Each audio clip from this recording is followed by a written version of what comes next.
Chapter 19. Just a Happy Day.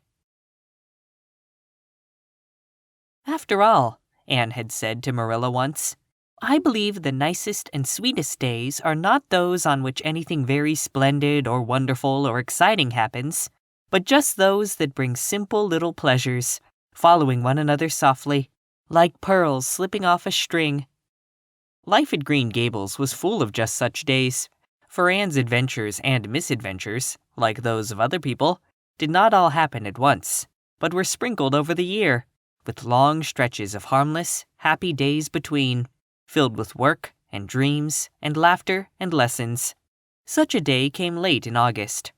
In the forenoon, Anne and Diana rowed the delighted twins down the pond to the sandshore to pick sweet grass and paddle in the surf, over which the wind was harping an old lyric learned when the world was young. In the afternoon, Anne walked down to the old Irving place to see Paul. She found him stretched out on the grassy bank beside the thick fir grove that sheltered the house on the north, absorbed in a book of fairy tales. He sprang up radiantly at sight of her. "Oh, I'm so glad you've come, teacher," he said eagerly, "because Grandma's away. You'll stay and have tea with me, won't you? It's so lonesome to have tea all by oneself. You know, teacher, I've had serious thoughts of asking young Mary Jo to sit down and eat her tea with me, but I expect Grandma wouldn't approve. She says the French have to be kept in their place, and anyhow, it's difficult to talk with young Mary Jo. She just laughs and says, 'Well, yous do beat all de kids I ever knowed.' That isn't my idea of conversation." "Of course I'll stay to tea," said Anne gaily. "I was dying to be asked. My mouth has been watering for some more of your grandma's delicious shortbread ever since I had tea here before." Paul looked very sober. "If it depended on me, teacher," he said, standing before Anne with his hands in his pockets and his beautiful little face shadowed with sudden care, "you should have shortbread with a right good will. But it depends on Mary Jo. I heard Grandma tell her before she left that she wasn't to give me any shortcake, because it was too rich for little boys' stomachs. But maybe Mary Jo will cut some for you, if I promise I won't eat any. Let us hope for the best." "Yes, let us," agreed Anne, whom this cheerful philosophy suited exactly. "And if Mary Jo proves hard-hearted and won't give me any shortbread, it doesn't matter in the least, so you are not to worry over that." "You're sure you won't mind if she doesn't?" said Paul anxiously. "Perfectly sure, dear heart." "Then I won't worry," said Paul, with a long breath of relief, "especially as I really think Mary Jo will listen to reason. She's not a naturally unreasonable person, but she has learned by experience that it doesn't do to disobey Grandma's orders. Grandma is an excellent woman, but people must do as she tells them. She was very much pleased with me this morning, because I managed at last to eat all my plateful of porridge. It was a great effort, but I succeeded. Grandma says she thinks she'll make a man of me yet. But, teacher, I want to ask you a very important question. You will answer it truthfully, won't you?" "I'll try," promised Anne. "Do you think I'm wrong in my upper story?" asked Paul, as if his very existence depended on her reply. "Goodness, no, Paul!" exclaimed Anne in amazement. "Certainly you're not. What put such an idea into your head?" "Mary Jo, but she didn't know I heard her. Mrs. Peter Sloane's hired girl, Veronica, came to see Mary Jo last evening, and I heard them talking in the kitchen as I was going through the hall. I heard Mary Jo say, 'Dat Paul, he is de queerest leetle boy. He talks dat queer. I tink there's something wrong in his upper story.' I couldn't sleep last night for ever so long, thinking of it, and wondering if Mary Jo was right. I couldn't bear to ask Grandma about it somehow, but I made up my mind I'd ask you. I'm so glad you think I'm all right in my upper story." "Of course you are. Mary Jo is a silly, ignorant girl, and you are never to worry about anything she says," said Anne indignantly, secretly resolving to give Mrs. Irving a discreet hint as to the advisability of restraining Mary Jo's tongue. "Well, that's a weight off my mind," said Paul. "I'm perfectly happy now, teacher, thanks to you. It wouldn't be nice to have something wrong in your upper story, would it, teacher?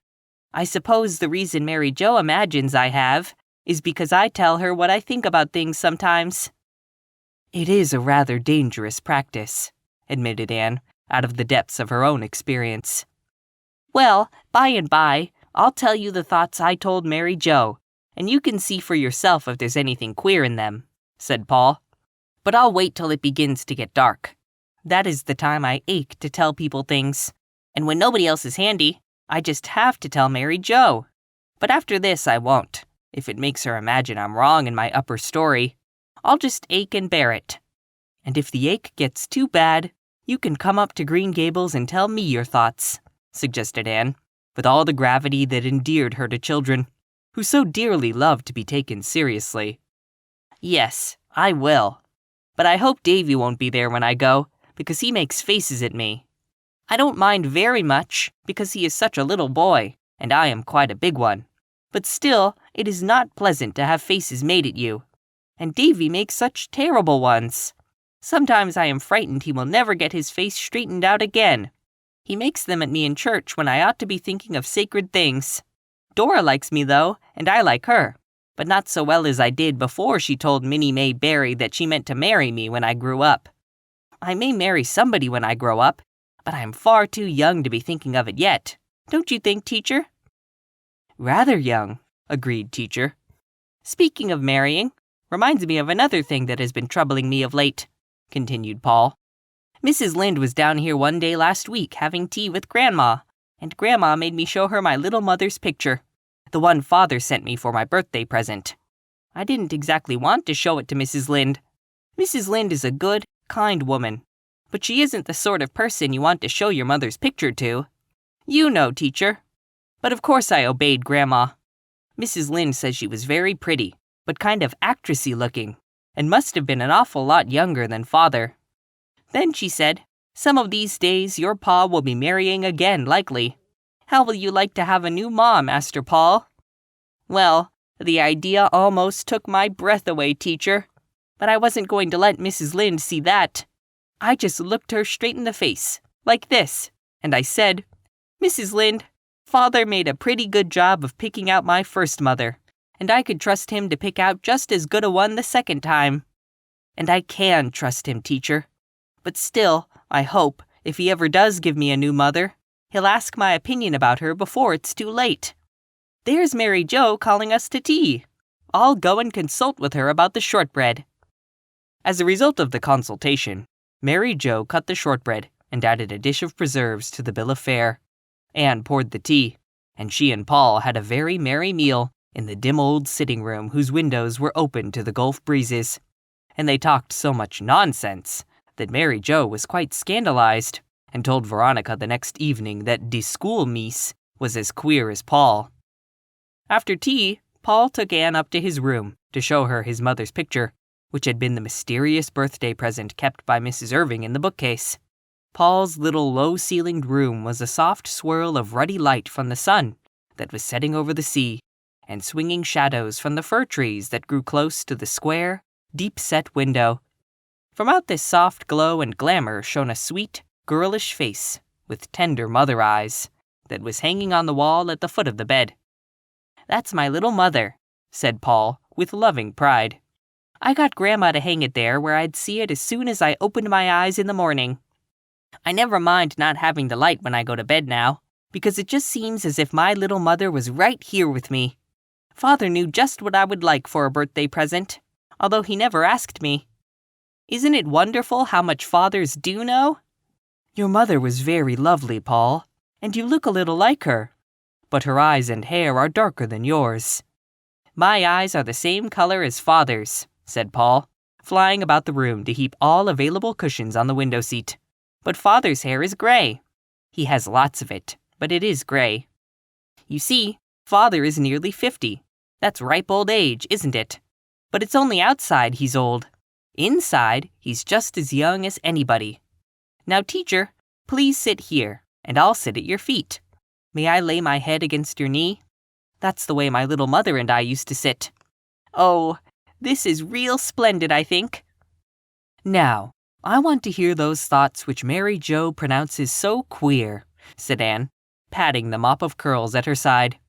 Paul never needed any coaxing to tell his thoughts, at least to congenial souls. "I thought them out in the fir grove one night," he said dreamily. "Of course I didn't believe them, but I thought them. You know, teacher. And then I wanted to tell them to somebody, and there was nobody but Mary Jo. Mary Jo was in the pantry setting bread, and I sat down on the bench beside her, and I said, 'Mary Jo, do you know what I think? I think the evening star is a lighthouse on the land where the fairies dwell.' And Mary Jo said, 'Well, yous are de queer one. Dere ain't no such ting as fairies.' I was very much provoked.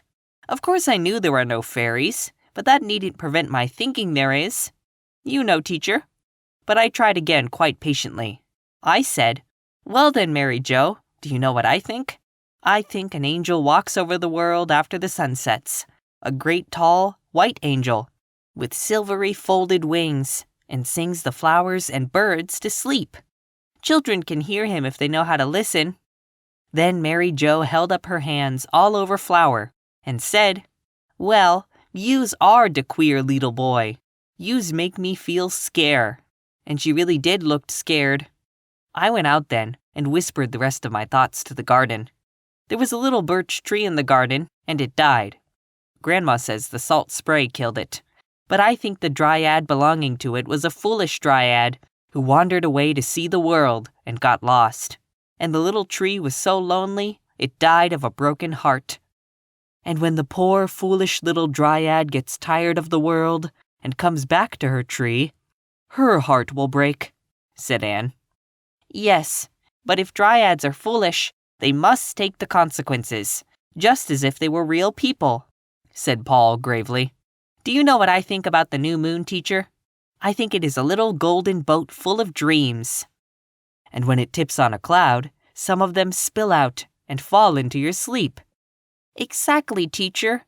Oh, you do know. And I think the violets are little snips of the sky that fell down when the angels cut out holes for the stars to shine through. And the buttercups are made out of old sunshine. And I think the sweet peas will be butterflies when they go to heaven. Now, teacher, do you see anything so very queer about those thoughts?" "No, laddie dear, they are not queer at all. They are strange and beautiful thoughts for a little boy to think. And so people who couldn't think anything of the sort themselves, if they tried for 100 years, think them queer. But keep on thinking them, Paul. Some day you are going to be a poet, I believe." When Anne reached home, she found a very different type of boyhood waiting to be put to bed. Davy was sulky, and when Anne had undressed him, he bounced into bed and buried his face in the pillow. "Davy, you have forgotten to say your prayers," said Anne rebukingly. "No, I didn't forget," said Davy defiantly. "But I ain't going to say my prayers anymore. I'm going to give up trying to be good. 'Cause no matter how good I am, you'd like Paul Irving better. So I might as well be bad and have the fun of it." "I don't like Paul Irving better," said Anne seriously. "I like you just as well, only in a different way." "But I want you to like me the same way," pouted Davy. "You can't like different people the same way. You don't like Dora and me the same way, do you?" Davy sat up and reflected. "No," he admitted at last. "I like Dora because she's my sister, but I like you because you're you." "And I like Paul because he is Paul, and Davy because he is Davy," said Anne gaily. "Well, I kind of wish I'd said my prayers then," said Davy, convinced by this logic. "But it's too much bother getting out now to say them.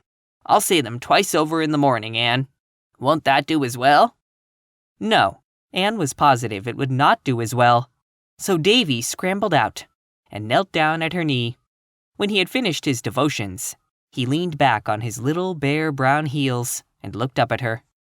"Anne, I'm gooder than I used to be." "Yes, indeed you are, Davy," said Anne, who never hesitated to give credit where credit was due. "I know I'm gooder," said Davy confidently, "and I'll tell you how I know it. Today Marilla gave me 2 pieces of bread and jam, one for me and one for Dora. One was a good deal bigger than the other, and Marilla didn't say which was mine. but I gave the biggest piece to Dora. That was good of me, wasn't it?" "Very good, and very manly, Davy." "Of course," admitted Davy. "Dora wasn't very hungry, and she only ate half her slice, and then she gave the rest to me. But I didn't know she was going to do that when I gave it to her. So I was good, Anne." In the twilight, Anne sauntered down to the Dryad's bubble and saw Gilbert Blythe coming down through the dusky haunted wood. She had a sudden realization that Gilbert was a schoolboy no longer, and how manly he looked, the tall, frank-faced fellow with the clear, straightforward eyes and the broad shoulders. Anne thought Gilbert was a very handsome lad, even though he didn't look at all like her ideal man. She and Diana had long ago decided what kind of a man they admired, and their taste seemed exactly similar. He must be very tall and distinguished-looking, with melancholy, inscrutable eyes and a melting, sympathetic voice. There was nothing either melancholy or inscrutable in Gilbert's physiognomy, but of course that didn't matter in friendship. Gilbert stretched himself out on the ferns beside the bubble and looked approvingly at Anne. If Gilbert had been asked to describe his ideal woman, the description would have answered point for point to Anne, even to those 7 tiny freckles whose obnoxious presence still continued to vex her soul. Gilbert was as yet little more than a boy, but a boy has his dreams as have others, and in Gilbert's future, there was always a girl with big, limpid gray eyes and a face as fine and delicate as a flower. He had made up his mind, also, that his future must be worthy of its goddess.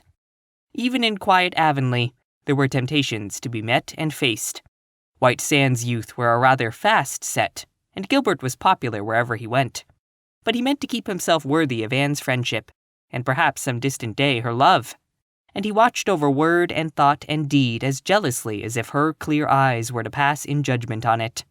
She held over him the unconscious influence that every girl, whose ideals are high and pure, wields over her friends, an influence which would endure as long as she was faithful to those ideals, and which she would as certainly lose if she were ever false to them. In Gilbert's eyes, Anne's greatest charm was the fact that she never stooped to the petty practices of so many of the Avonlea girls, the small jealousies, the little deceits and rivalries, the palpable bids for favor. Anne held herself apart from all this, not consciously or of design, but simply because anything of the sort was utterly foreign to her transparent, impulsive nature, crystal clear in its motives and aspirations. But Gilbert did not attempt to put his thoughts into words, for he had already too good reason to know that Anne would mercilessly and frostily nip all attempts at sentiment in the bud, or laugh at him, which was 10 times worse. "You look like a real dryad under that birch tree," he said teasingly. "I love birch trees," said Anne, laying her cheek against the creamy satin of the slim bole, with one of the pretty, caressing gestures that came so natural to her. "Then you'll be glad to hear that Mr. Major Spencer has decided to set out a row of white birches all along the road front of his farm, by way of encouraging the AVIS, said Gilbert. "He was talking to me about it today. Major Spencer is the most progressive and public-spirited man in Avonlea, and Mr. William Bell is going to set out a spruce hedge along his road front and up his lane. Our society is getting on splendidly, Anne. It is past the experimental stage and is an accepted fact. The older folks are beginning to take an interest in it, and the White Sands people are talking of starting one too. Even Alicia Wright has come around since that day the Americans from the hotel had the picnic at the shore. They praised our roadsides so highly and said they were so much prettier than in any other part of the island. And when, in due time, the other farmers follow Mr. Spencer's good example and plant ornamental trees and hedges along their road fronts, Avonlea will be the prettiest settlement in the province." "The aides are talking of taking up the graveyard," said Anne, "and I hope they will, because there will have to be a subscription for that, and it would be no use for the society to try it after the Hall affair. But the aides would never have stirred in the matter if the society hadn't put it into their thoughts unofficially. Those trees we planted on the church grounds are flourishing, and the trustees have promised me that they will fence in the school grounds next year. If they do, I'll have an Arbor Day, and every scholar shall plant a tree, and we'll have a garden in the corner by the road." "We've succeeded in almost all our plans so far," "Except in getting the old Bolter house removed," said Gilbert. "And I've given that up in despair. Levi won't have it taken down, just to vex us. There's a contrary streak in all the Bolters, and it's strongly developed in him." "Julia Bell wants to send another committee to him, but I think the better way will just be to leave him severely alone," said Anne sagely. "And trust to Providence, as Mrs. Lynde says," smiled Gilbert. "Certainly no more committees. They only aggravate him. Julia Bell thinks you can do anything, if you only have a committee to attempt it. Next spring, Anne, we must start an agitation for nice lawns and grounds. We'll sow good seed betimes this winter. I've a treatise here on lawns and lawmaking, and I'm going to prepare a paper on the subject soon. Well, I suppose our vacation is almost over. School opens Monday. Has Ruby Gillis got the Carmody school?" "Yes. Priscilla wrote that she had taken her own homeschool, so the Carmody trustees gave it to Ruby. I'm sorry Priscilla is not coming back, but since she can't, I'm glad Ruby has got the school. She will be home for Saturdays, and it will seem like old times to have her and Jane and Diana and myself all together again." Marilla, just home from Mrs. Lynde's, was sitting on the back porch step when Anne returned to the house. "Rachel and I have decided to have our cruise to town tomorrow," she said. "Mr. Lynde is feeling better this week, and Rachel wants to go before he has another sick spell." "I intend to get up extra early tomorrow morning, for I've ever so much to do," said Anne virtuously. "For one thing, I'm going to shift the feathers from my old bed tick to the new one. I ought to have done it long ago, but I've just kept putting it off. It's such a detestable task. It's a very bad habit to put off disagreeable things, and I never mean to again, or else I can't comfortably tell my pupils not to do it. That would be inconsistent. Then I want to make a cake for Mr. Harrison, and finish my paper on gardens for the AVIS, and write Stella, and wash and starch my muslin dress, and make Dora's new apron." "You won't get half done," said Marilla pessimistically. "I never yet planned to do a lot of things, but something happened to prevent me."